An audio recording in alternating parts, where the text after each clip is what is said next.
supervising the oath. Karthik, the list came out in the afternoon. We know who the ministers are. What is the message that the Prime Minister is trying to send out here? I think he's trying to reset the whole house. When I use the word reset, it's reset in terms of election going states. It's a reset in terms of getting people from the different caste composition. For example, now Mr. Rane is taking note there. There's a Maratha problem there in terms of OBC reservation. Prime Minister in 2004 appointed a Brahmin, which only constitutes 3% of the Maharashtra population, as the Chief Minister of the state. You know, he did a sort of a social experiment, but now he has got a very senior face, Narayan Rane, as a cabinet minister. So I think that's one priority. Then you have got the election going states. That's the another priority. The third priority of the Prime Minister is the talent which he needs to pull in. Correct. Fourth priority is the prioritization and rejigging, so that there is not only fresh blood but fresh impetus on part of the people who are there in the organization to perform better. You reallocate the portfolios. Correct. I think there are multiple things at play post-COVID. Right. OBCs are being emphasized on a lot. 27 of the ministers are going to be from the OBC castes. What is the message there? I think, anyway, this OBC revolution, I would say the dominance of the OBCs in the Indian Parliament, Indian legislative assemblies, I think that it has taken a full circle. Life has taken a full circle in the sense that the government has to actually say this, that this government belongs to ST, SC and OBC, is also to just mitigate that long charge on them. This is Brahmin Banya ki party, which or शहर वालों की party होती है, Bharatiya Janata party. ये तो ग्रामीण इलाकों में नहीं होती. Those were the charges which were used against BJP. So the larger, I would say, thrust on part of the Prime Minister is that when we talk about composition, it is socially representative. So if you have a look at the press release which the government has given, it tells you that it's not about one dominant OBC. They are very careful. They have listed number of subcastes of the OBCs. Correct. It's like Uttar Pradesh elections when we used to say there's a Dalit vote and there's a non-Dalit vote. And in 2017, the Dalit vote split. The Jatav vote went to Mayawati and the non-Jatas went to Bharatiya Janata Party. Correct. So similarly, they have made sure this time they are spelling out who they are. They have utilized that language. They have utilized that language. That's right. Even in this cabinet reshuffle. Yeah. So now Sarvanand Sonowal is taking the oath of ministership. Health Ministry has lost both its ministers. Obviously, the Prime Minister was very dissatisfied with Cabinet Minister Harshvardhan and his deputy Ashwini Chaubey.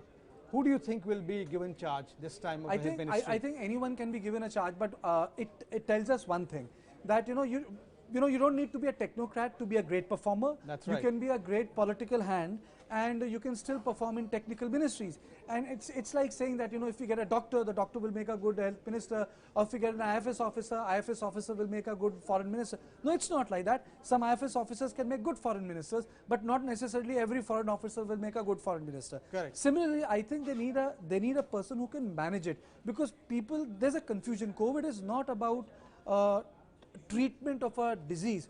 COVID is about management of a pandemic. COVID is about social medicine. COVID is about how do you manage large swath of population in phases and ensure that the waves do not occur again and again. I think that is why lock, stock and barrel Prime Minister removed both the ministers. Harshvardhan and Ashwini Chaubey, both of them were removed. So I think he would require a person who is more deft and also clued into the developments abroad. Correct. A lot of people are being mobilized from states. There are 4 ex-chief ministers also. Is the PM accounting for all the assembly elections between 9 and 2023? Would you think? I would say that one, it's about the talent deficit which he felt in the government, Vishnu.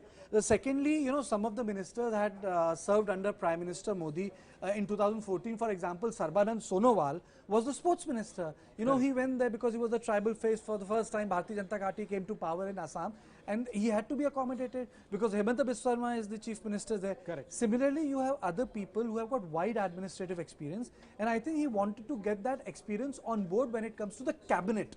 Most of these former chief ministers will be part of the union cabinet, and I think that's where the talent deficit was. If you analyze the 2014 ministry, what did Prime Minister do? He created a second level of leadership by making them Minister of State with independent charges. Who were they? Mukhtar Abbas Naqvi, Piyush Goyal, Nirmala Sitharaman, and then he had those old senior ministers from Vajpayee's era. He had to get Manohar Parrikar, you had Sushma Swaraj, you had Venkaiah Naidu, you had Arun Jaitley.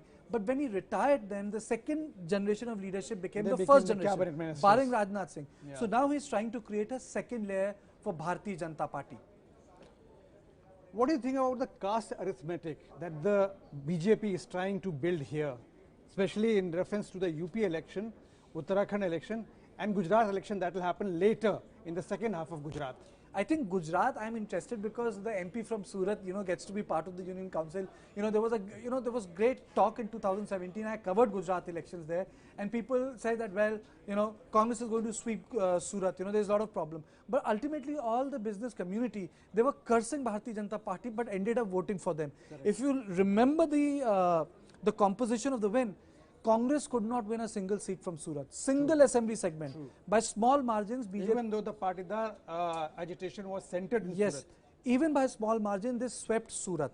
So that is very important for me. They have a fair representation from Karnataka. It's an election going state. People close to Yedurappa have been accommodated. That is very, very important.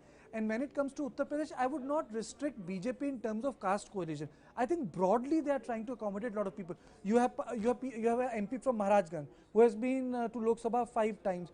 You have a Rajya Sabha member who has been part of a federation. He has been accommodated. So you have an MP from Jalan. He has been accommodated. Jalan is supposed to be the heart of the politics of Mulayam Singh Yadav, that Samajwadi Party. He has been accommodated. So I think it's the MPs don't represent caste composition. They perhaps represent that this is a big state and more faces needs to be there. But PM Modi has not forgotten West Bengal also. It's a state the party has lost, but still you have 5 ministers from West Bengal. Correct. But Babu Supriyo was a casualty. Babu Supriyo was the casualty, and plus I think since TMC MPs are very vocal, large presence in Lok Sabha, I think he requires people in Rajya Sabha and Lok Sabha to counter them. That's my understanding, because you have to give it to TMC. They have got good speakers. My final question. There's been a lot of talk about energy, youth and women's representation. Do you think the list that we have got fits the bill? I think it fits the bill, but what is really surprising, things like that. Meenakshi Lekhi could have been earlier. She is being, accommodated now. Murugan could have been earlier. He has been accommodated now.